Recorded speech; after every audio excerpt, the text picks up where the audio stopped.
हिंदू धर्म में परिक्रमा करने का बहुत महत्व है। परिक्रमा का मतलब है किसी खास जगह या व्यक्ति के चारों तरफ घूमना। ये घूमना हमेशा बाहिनी तरफ से होता है। इसे प्रदक्षिणा करना भी कहते हैं। ये पूजा का एक जरूरी हिस्सा है। ये प्रथा बहुत पुरानी है। वेदों के समय से ही लोग परिक्रमा करते आ रहे हैं। देवी देवताओं की पूजा विधि में परिक्रमा भी अहम हिस्सा है। लेकिन क्या आप जानते हैं कि शिव जी की पूरी परिक्रमा नहीं बल्कि आधी परिक्रमा ही की जाती है? आइए जानते हैं शिव जी की आधी परिक्रमा के पीछे क्या है मान्यता। शिवलिंग की परिक्रमा से जुड़े नियम। संपूर्ण ब्रह्मांड ज्योतिर्लिंग के ही समान है। शिव जी की आधी परिक्रमा करने का विधान है वह इसलिए कि शिव के सोमसूत्र को लांघा नहीं जाता है। जब व्यक्ति आधी परिक्रमा करता है तो उसे चंद्राकार परिक्रमा कहते हैं। शिवलिंग को ज्योति माना गया है और उसके आसपास के क्षेत्र को चंद्र।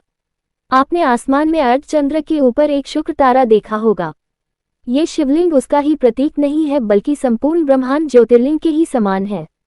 शिवलिंग की निर्मली को सोमसूत्र ही कहा जाता है। शास्त्र का आदेश है कि शंकर भगवान की प्रदक्षिणा में सोमसूत्र का उल्लंघन नहीं करना चाहिए।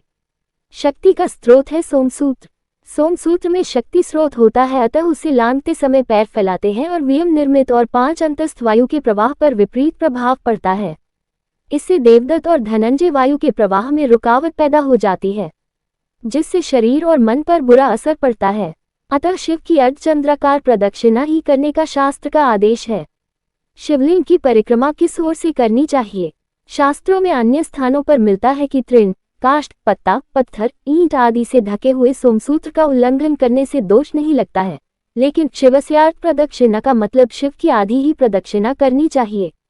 भगवान शिवलिंग की परिक्रमा हमेशा बाएं ओर से शुरू कर जलाधारी के आगे निकले हुए भाग यानी जल स्रोत तक जाकर फिर विपरीत दिशा में लौटकर दूसरे सिरे तक आकर परिक्रमा पूरी करें।